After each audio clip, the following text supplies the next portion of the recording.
Canberra, where the economy has been the focus over the last 24 hours. Joining me now is the Shadow Education Minister Tanya Plibersek. Thank you for your time. Josh Frydenberg says a surplus means that Australia can more nimbly react to an economic downturn. He's right, isn't he?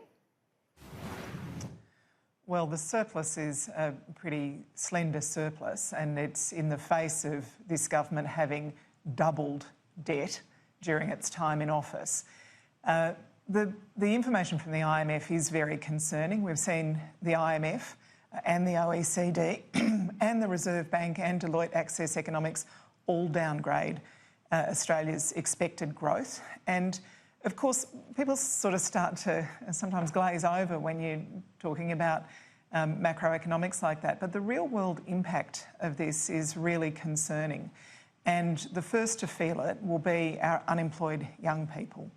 We already have parts of the country like Coffs Harbour where nearly 1 in 4 young people is without work. Nationally, we've got double the rate of youth unemployment compared with adult unemployment.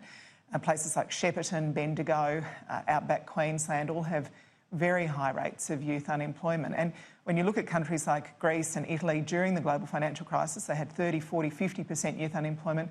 That really hasn't recovered to the degree you'd want it to. And yet now Australia's economy is predicted to grow slower than Italy, Greece, the US and so on. Does Labor now concede that the $387 billion worth of new taxes that you took to the election was the wrong plan for this time? It would have been a further drag on the economy? Well, first of all, we don't agree with that figure. We have been very clear that the income tax cuts that the government continued to pretend that we weren't supporting, we actually have been very supportive of the early stages of the income tax cuts. You know, what should this government be doing right now to fix the ailing Australian economy that went from the second fastest growing economy in the world when Labor was last in government to now the 20th fastest growing economy in the world? Well, we could bring forward tax cuts. Labor's already said that with those income tax cuts that are due in 2022, we're happy to bring them forward. We could bring forward infrastructure spending. The government's making a big deal about infrastructure spending, but most of it's off in the never-never.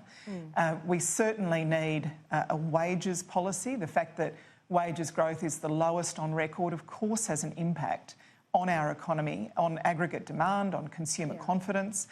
We could work with business to encourage business investment. We've seen business investment plunge off a cliff and very low productivity growth because of it. But and I know you're not talking about franking option. credits, and you're not talking about things like negative gearing. And you mentioned Newstart. If Labor was in government, would that be the first thing you would implement? It would cost $3 billion a year, but economists say it would have a stimulatory effect. Well, we've said that our policy before the election was that we would investigate an increase in Newstart, and I think there's more and more evidence and more support from across the economy, including from National Party MPs who know the difference it would make in their towns to see that extra money pumped into the economy. We've seen from business groups, from the Reserve Bank, from a lot of Conservative commentators an understanding that an increase in Newstart wouldn't just make a huge difference to those people who are really struggling to afford the basics of life, who are actually trapped in poverty, locked out of a job because they can't afford the public transport to get to the interview or a clean shirt to wear to the interview. It'd make a difference to those individuals, but it would make a difference to our economy as well. So is there more of an economic argument to do that now then? Oh, absolutely there is. I think there's a very strong economic argument to increase Newstart, and there's a very strong economic argument to have a proper wages policy that sees wages increase. We've got the lowest wages growth on record. That hits the family budget. It means families are struggling, but it also means that in aggregate across our economy, demand is lower than it should be. Consumer confidence, consequently spending, is lower than it should be. We're in a spiral that is very concerning. And the fact that we've gone from the second fastest growing economy in the world to the 20th fastest growing economy in the world, that the US, Italy, Greece, Spain have overtaken Australia is, I think, something to be concerned about. And the fact that the government is pretending that everything's fine, nothing to see here, I think that's very concerning as well. Just quickly before I let you go, because there's an emergency meeting, as I understand it, perhaps that is too alarmist, but caucus is meeting this morning to discuss two issues, drought and also the free trade agreements. Is there a real factional fight on at the moment about whether Labor should support and ratify these three free trade agreements through the Parliament?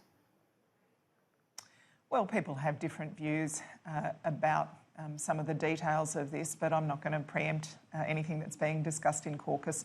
It's certainly not an emergency meeting, it's an unscheduled meeting, and they happen from time to time, really pretty regularly, and you'll hear the outcome of that meeting when it's done. Okay, just quickly, Bob Nanva, he seemed to have ruffled a few feathers. He's been appointed in New South Wales, and we have Pat Conroy arguing this morning that Labor should have held off, waited for the review and questioned whether he's the right man. Is he?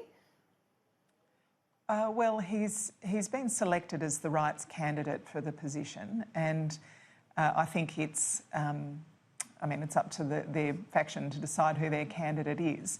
I think it is very important that we see this review through to its conclusion. I'm very pleased that Michael Lavarch has been selected to undertake this review, because we have to look at the structures that have allowed this bad behaviour to happen. This is not just about individuals, it has to involve organisational change so that this sort of event can't happen again. But my view is that Bob Nanva would be very much up for that as well. I've spoken to him, he's a good bloke, and I'm sure that he's very committed to seeing these sorts of reforms as well. Okay, the 8th of November. We will see. Appreciate your time. Always a pleasure.